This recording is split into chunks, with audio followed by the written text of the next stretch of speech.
Captain's log, stardate 54-4. Meow. Bones, can't you keep that thing quiet? Sorry, Jim. Doesn't like the cage. Captain's log, stardate 5440. We have been assigned to... Meow. Bones! All right, Jim. I'll take it down to sickbay and house it with our experimental animals. Just remember, I was prepared to treat an ambassador, not to babysit an ill-tempered tabby. I understand, Bones. We're all upset about it. Yeoman, give me a hand with this, will you, please? Yes, sir. I confess, Captain, that for a change, I find myself empathizing with Dr. McCoy. This is a considerable disappointment. For me, too, Spock. Captain's log, stardate 5440. The Enterprise has been ordered to transport the pet waul of the Moauvian ambassador from Centaurus base to his home world of Moauv. We are proceeding on course as rapidly as possible. Mr. Sulu. Captain?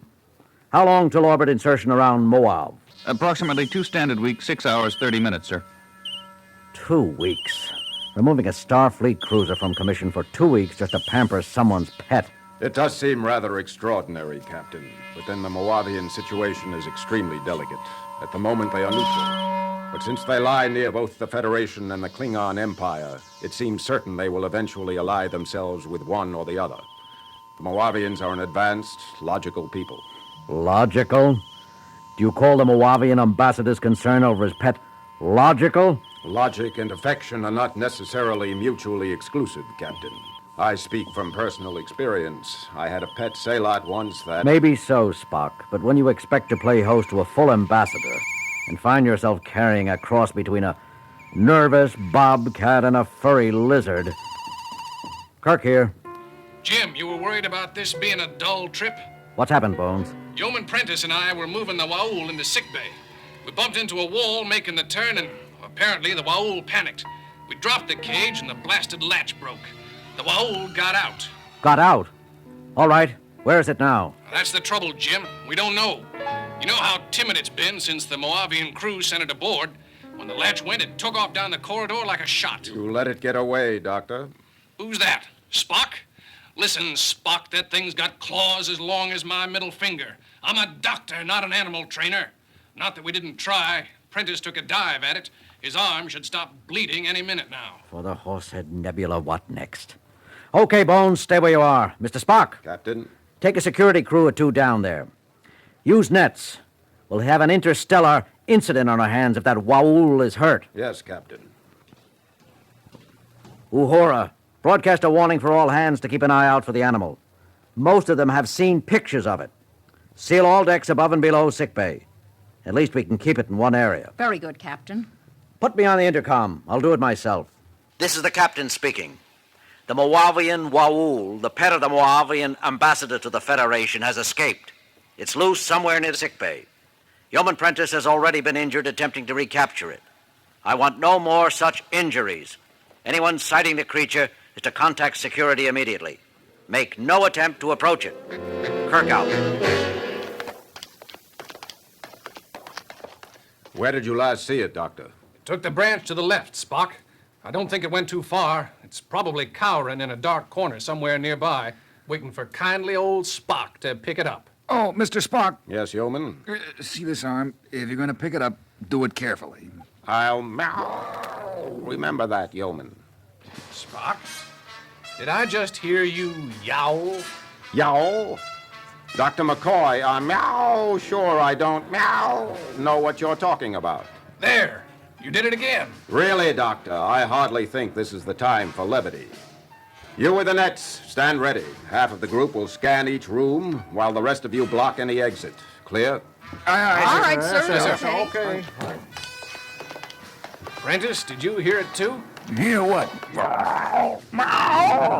Is that so? You better pay more attention, Yeoman, or you'll never rise above. Good Hippocrates. Did I just growl at you, Prentice? Meow. Holy reaction. Me too.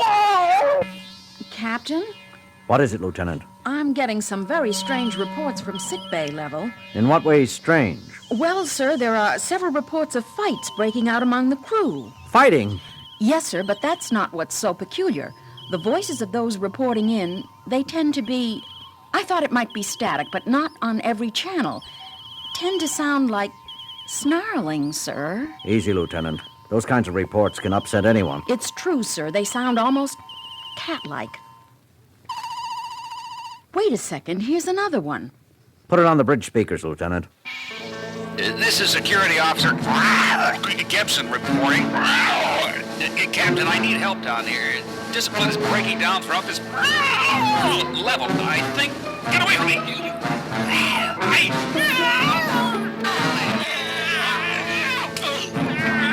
Gibson, this is the captain speaking. Report. That's enough, Lieutenant. Keep monitoring all calls. Refer them to security. Aye, sir. What do you make of it, Mr. Sulu? I don't know, sir. I never heard anything quite like it. Lieutenant Uhura, locate Mr. Spock. I want to find out what's going on down. That won't be necessary, Captain. That you, Mr. Spock? What in heaven's name happened? Happened, Captain? Oh, you mean these scratches? Scratches? Spock, your arms. The upper half of your uniform. It's difficult to say precisely, Captain. We thought we detected the crying of the waul in a small storage chamber. I set a cordon of men with nets to block off the only entrance. We started to go in after it when... Yes, Spock? I'm not sure. I experienced a sudden desire to run, to hide. It was fear, but not in the logical sense. It was entirely instinctive and irrational. I found myself striking out around me, desperately. The others were doing the same. I saw everything through a red haze. Something was telling me I had to get away, get out. Spock! Are you all right? I'm okay now, Captain. The influence seems to grow weaker as you move away from it.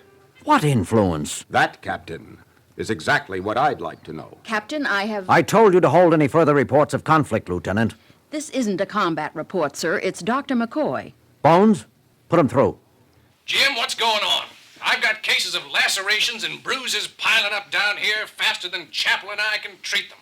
Some of the injured are violent. I'm having a hard time keeping them under sedation. Bones, did you just snarl? I guess I must have, Jim. Spock didn't notice it right away either. There's something that sneaks into your mind. Can you describe it?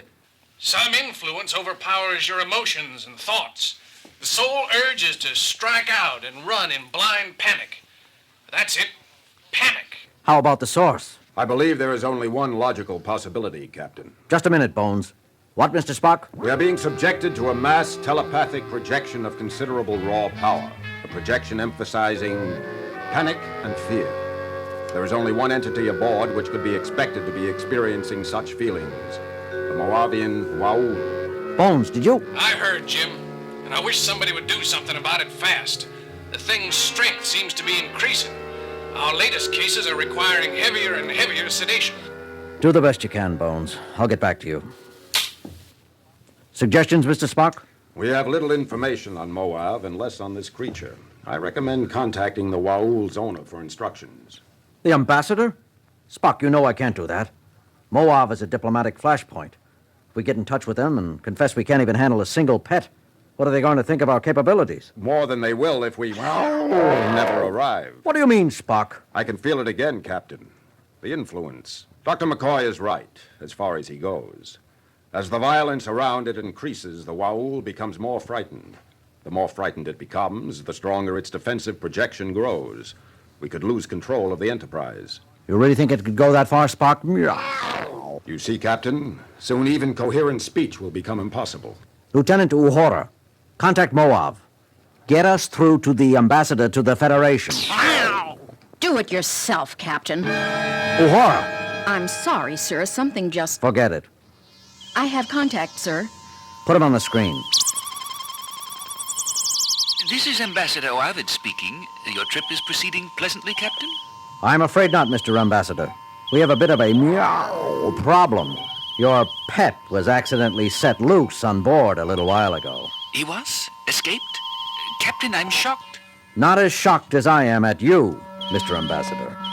Do you know that it's against Federation law to transport an animal which can endanger the lives of a crew without suitable pre-notification? But, Captain Kirk, Ewass is no danger if he is kept in his cage and properly treated. You didn't plan all this then? Plan, Captain? I don't know what you mean. It would be an excellent way of testing our mental strength. Captain Kirk, I resent your insinuations. I shall file a formal protest with your government. Excellent. It'll go well with my report. Come now, Captain, such unpleasantness isn't like you. Are you by chance feeling out of sorts? As if you didn't know. Wow. How do we go about recapturing your waul? That does present a problem, doesn't it? The more frightened Ewass becomes, the harder it will be to approach him while retaining one's own thoughts. How long has he been free? Spock? About 40 minutes, Captain, I should guess. 2/3 of a ship hour, Mr. Ambassador. A long time. How about telling us how to shorten it? But that's just it, Captain Kirk.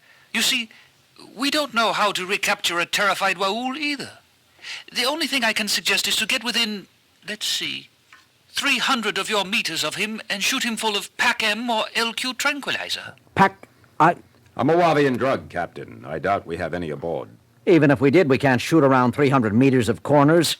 I am sorry for you then, Captain. You must let me know if you come up with a solution. And now you must excuse me. I have an important appointment with the Minister for Foreign Affairs. Wait a minute, you can't just... Transmission terminated, sir. I'm attempting to reestablish, but they don't acknowledge. Keep trying. Mr. Spock? I see no choice but to make another attempt with the Mets. All right. Good luck. Meow. Who needs it? Sorry, Captain. The influence. I know, Mr. Spock. I can feel it myself now. Lieutenant, any luck? No, sir. I will continue to... Never... Wow. Mind. Get me sickbay. Sickbay, Dr. McCoy here. Bones, the Moauvian ambassador said a couple of strains, M or LQ, of a tranquilizer called PAC would put the waul under. PAC? Never heard of it. We've had practically no exchange of information yet with Moauvian medical personnel, let alone veterinarians. Check the medical computer anyhow. Maybe there's a hypothesized Federation analog. I'll try, Jim, but we're pretty busy down here. I need that drug, Bones. I'll see what I can dig up. Sickbay out. Mr. Sulu, take the helm. I'm going with Mr. Spock. Yes, sir. Uhura, if you or Sulu find yourselves going under the influence of this thing, put out an automatic mayday describing our situation. Yes, sir. Yes, sir. This the corridor? Wow. Or Spock? Yes, Captain. You can fight it a little, but it digs at you, pounds away like a hammer. Like a hammer? Spock, I just had an urge to take a swing at you.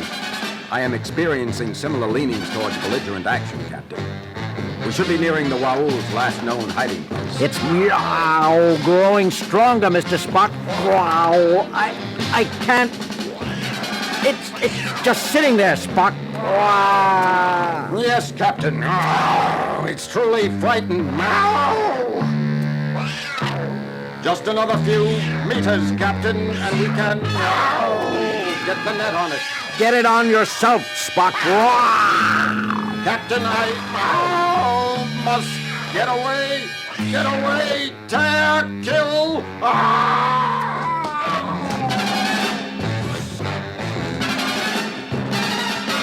Captain, Mr. Spock, what's going on here? Telepathic screen. I heard. It's the animal there, isn't it? The waul. Here, kitty, kitty, kitty. Nice, kitty, kitty. Lieutenant Moress, be careful. Dangerous. Nonsense. Nice, kitty. Armalurvo.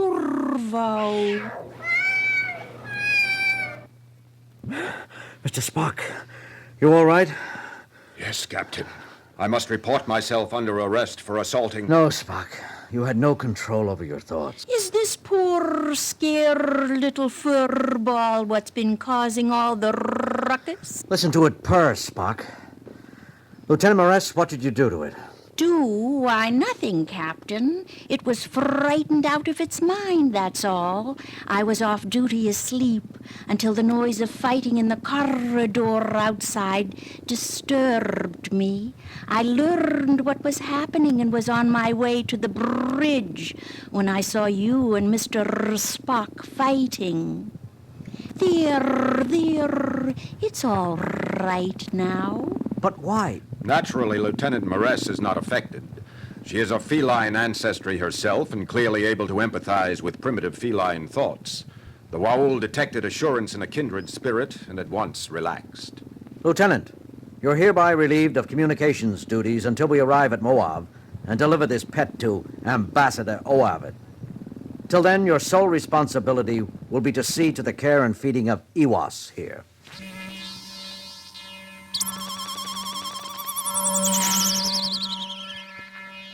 Captain, have you managed to... Ewass is safe and content, Mr. Ambassador. Lieutenant Moress, one of our communications officers, is a Cation. She was able to calm it instantly. Excellent news, Captain. Having a crew comprised of many races is a definite advantage. It speaks well of your Federation. I am looking forward to meeting you on your arrival. Please be exceptionally gentle with Ewass in the next time periods, though. We'll be as gentle as we can, of course, and... Why the sudden concern? You mean you didn't know, Captain? An oversight on the part of the crew which delivered her to you. Her? I thought you said him. An oversight on my part. Ewass is pregnant. She'll have kittens in a few days, I suspect. You can expect to have between 6 and 10 additional little wauls before you arrive here at Moauv. Carry on, Captain. Mr. Spock, inform Lieutenant Moress she's about to become a mother. Inform Dr. McCoy also. And tell him to be careful during delivery. We wouldn't want either mother or children to get frightened, would we? No, Captain. Wow.